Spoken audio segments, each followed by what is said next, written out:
guys, welcome to Tales from a Retro Gamer, episode number 29. My name is Brett Weiss, and Thanksgiving's coming up this week, so I thought it'd be a lot of fun to talk about 10 things I'm super thankful for, gaming related. So we'll just go like 10 through 1. Number 10, the classic trackball controller for the PlayStation 1. Now, if you guys have used this before, I know what you're thinking, that I'm crazy, out of my mind. And you would be absolutely right, because this is a horrible controller for games like Millipede, Centipede, and Missile Command, you know, classic trackball games. It doesn't work very well. It's clumsy, your firing implement goes slow, so what am I thinking? Well, it actually works great for a game called Crystal Castles. Some of you guys maybe have played that in the arcades, and I've got it on my PlayStation 1, obviously. Midway presents Arcade's Greatest Hits. The Atari Collection 2 has Crystal Castles. This particular controller, that's the only game it's good for. It works perfectly to guide Bentley Bear around the mazes. It's a really cool game, and the only way to play it, in my opinion, at home, you know, on a console, the best way to play it is on your PlayStation 1 with the classic trackball controller, which is otherwise a horrible peripheral. Anyway, tip of the day. So Crystal Castles is a great game, and it really works well with that controller. Number 9 is also a controller for your home console. The Atari 2600 in this case. It's the Plex Deluxe video game controller. Now this is kind of obscure, but it's actually fairly easy to find. You can probably find one on eBay. I paid $15 for this years ago at a classic gaming expo, like the mid-2000s, and the digital press table had a stack of them in the box. It is a fantastic controller for asteroids because it's got, you know, you can rotate and fire and thrust and everything without. Asteroids is kind of a clumsy game to play at home. In some cases, like on the Atari 2600, for example, which is what this controller is for, because you know it's just a joystick and a button. Doesn't work that well, but this is a very arcade-like controller for asteroids. So highly recommend this. If you're a big asteroids fan for the 2600, definitely recommend this. It works great, and obviously the Atari 2600 graphics aren't the same as the arcade. The asteroids at home has the raster graphics. It looks nothing like the arcade version, but with that controller, you know, it plays quite a bit like it. So it's a lot of fun. So I'm thankful for that. So this next one is a game for the NES. It plays kind of like Super Mario Brothers, except it's a little more versatile because you ride vehicles and stuff. It is Felix the Cat. Now this is based on a cartoon that I grew up absolutely loving. I was fascinated by Felix and his magic bag of tricks. And this NES game, over the years, it's grown quite a reputation as just being a fun, colorful, just relaxing game to play because it's not really hard. It's kind of easy actually to beat, and it's a game I like to pick up, you know, every now and then just to play if I just want to relax. It's a great platformer like Super Mario Brothers, and I got mine for around $12 to $15, maybe 5 or 8 years ago, something like that. The game kind of has a growing reputation over the years of just being a fun game. I found out about it, like I said, about 5 to 8 years ago, and so I picked it up for about 15 bucks. And I noticed now the other day at Founded Electronics, a local store, you know, a couple of miles from me, they had it out for $90, cartridge only, and I'm not even remotely tempted to sell mine because I just love this game. It's a ton of fun. If you ever just want a platformer just to chill out to, that's one I highly recommend. Now the next one is a game that's very hardcore. It's my favorite genre of, you know, modern genre, the third-person 3D hack and slash. In particular, Maximo Ghost to Glory for the PlayStation 2. Now, I absolutely love this game. I always call this game my favorite modern game. I considered modern gaming anywhere from PlayStation 2 to the present. And see some of the screenshots on there.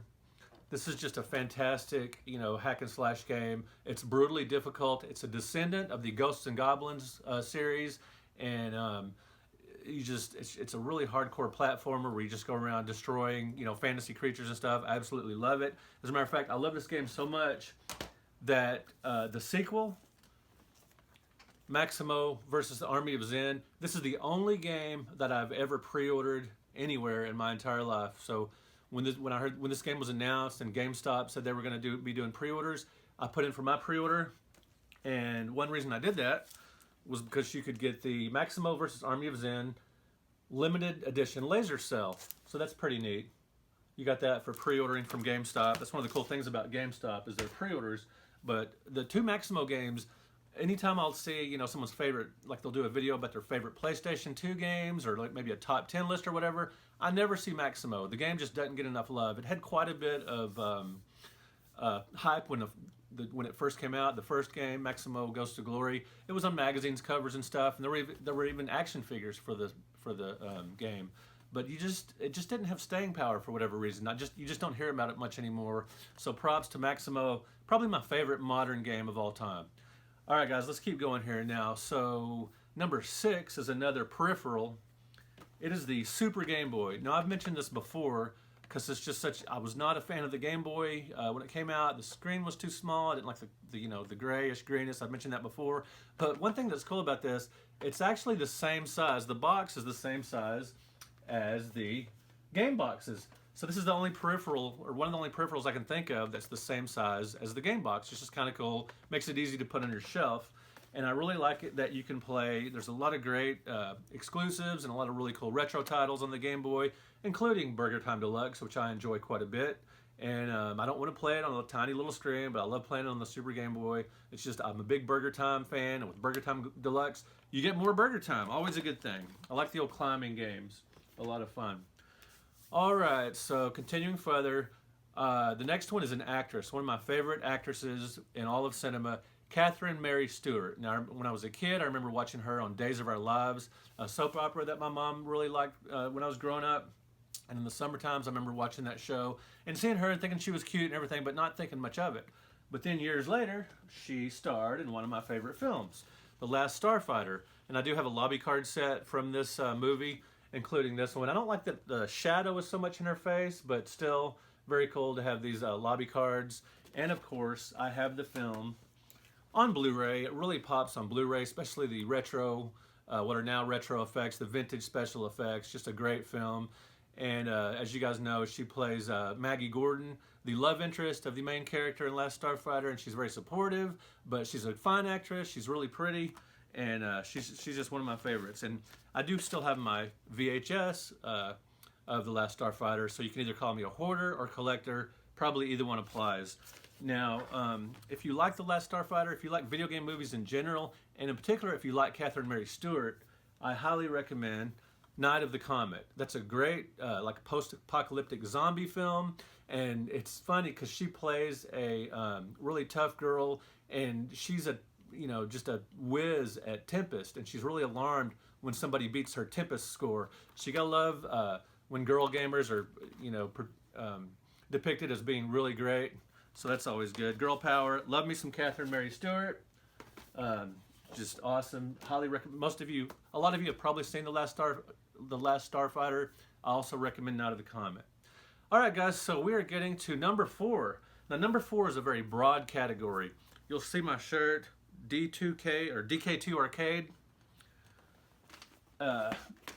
This is a excellent version of Donkey Kong, sort of an expanded Donkey Kong with more screens for the Intellivision, and it's put out by Electronite.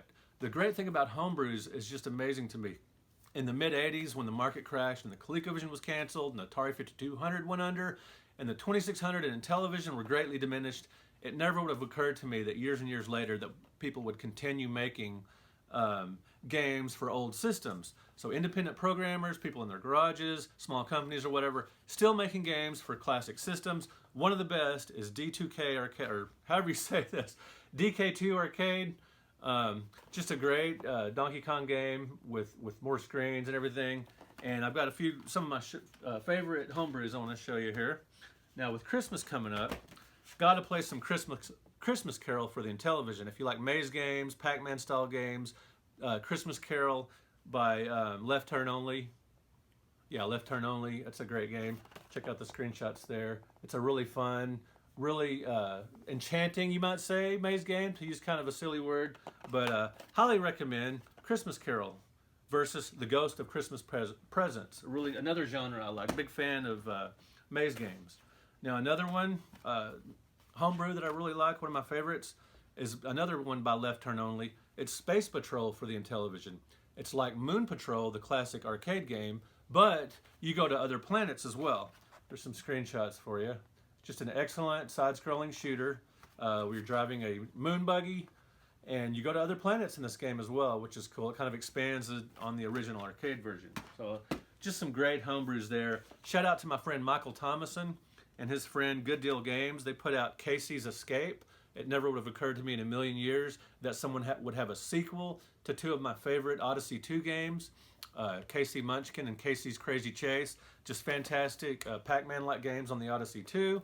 So Casey's Escape is a little more simplistic than those games, but it's still a lot of fun.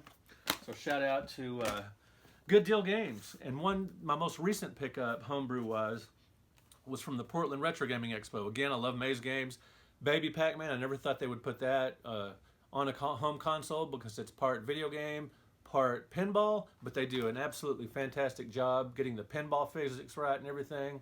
And that was a game by Robert DeCrescenzo. And I bought it at the Atari Age booth at Portland Retro Gaming Expo, and you should be able to find those online, probably Atari Age. All right, so homebrew is just a really, really cool aspect of retro gaming for in the modern era of playing brand new games for old consoles. All right, so number 3 is kind of an odd mix, and I'll tell you in a second why these go together. So my third choice is a trio of games. Warlords for the Atari 2600, and my home version for the PlayStation that you can get on the Classics compilations. South Park Chef's Love Shack for the PlayStation 1. There's 2 other South Park games, but Chef's Love Shack is the one I recommend. And Mega Bomberman for the Sega Genesis. Now what these games have in common is every time my nephew comes home from Japan, he comes over and we play these games with my son Ryan and my daughter Katie, and we just have an absolute blast. Mega Bomberman is my favorite game in the Bomberman series, and Warlords is obviously great. A lot of people call it the greatest multiplayer game of all time, the greatest 4-player game of all time, or at least in the top 2 or 3, and I would concur. Now, the South Park's game is not that great, but we have so much fun and a lot of laughs because of ridiculous trivia, and it's got really bad versions of classic arcade hits, like Warlords, for example, just sort of South Park versions of those, but we just have a blast with that. We have every single time Chris comes home, we make sure he comes over at least once, hang out in our game room and play these 3 titles in particular. So that's, and you know, with Christmas coming up, we'll be doing that again. All right, number 2. Number 2 is Bill Kunkel. He co-founded video game journalism in the late 70s with a column in a computer magazine, and then more prominently in the early 80s with Electronic Games Magazine. He co-founded video game journalism with Arnie Katz and Joyce Worley, and they created, were the editors and everything and writers in Electronic Games Magazine. And he was just a fantastic writer. He influenced me a lot, when I was in my teens. And I met him in 2003, I believe, the first Classic Gaming Expo I went to. It might have been, one, in a year or 2 after that. Anyway, I met him back in the early to mid 2000s at the Classic Gaming Expo in Las Vegas, and he was just super nice. He was super cool. I'm sure I was fanboying out in front of him, and he took that in stride. He was awesome, and we got to talking and everything, and he actually wrote the foreword to my second book, Classic Home Video Games, 1985 to 1988, which refers to that specific console era of the NES Master System and 7800. He actually wrote the foreword to the book, and I was super honored that he did that. He passed away a few years ago, which really rocked the retro gaming community because he was such a great guy. He was only in his 60s, and he actually wrote a book, just a fantastic book. It was rated one time by Game Informer to be the greatest video game book of all time. It's Confessions of the Game Doctor. Now, he was the Game Doctor. That was his, he went by that in Electronic Games Magazine.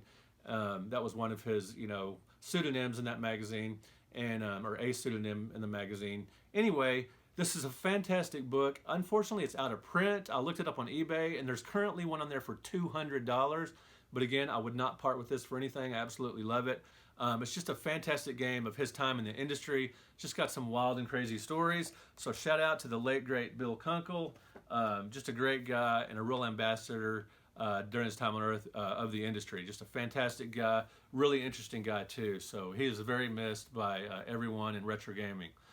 Number 1 on my list of gaming things I'm thankful for, are the many friends I've met through gaming. I've been doing, my first video game convention, as I mentioned, was 2003 Classic Gaming Expo, but I've done a lot of conventions since then, you know, as a guest or a panelist or just as a vendor or whatever, and I've met so many friends through gaming, so this is the number one thing of all time that I'm thankful for with gaming. So I really appreciate you guys, you viewers too, thank you very much.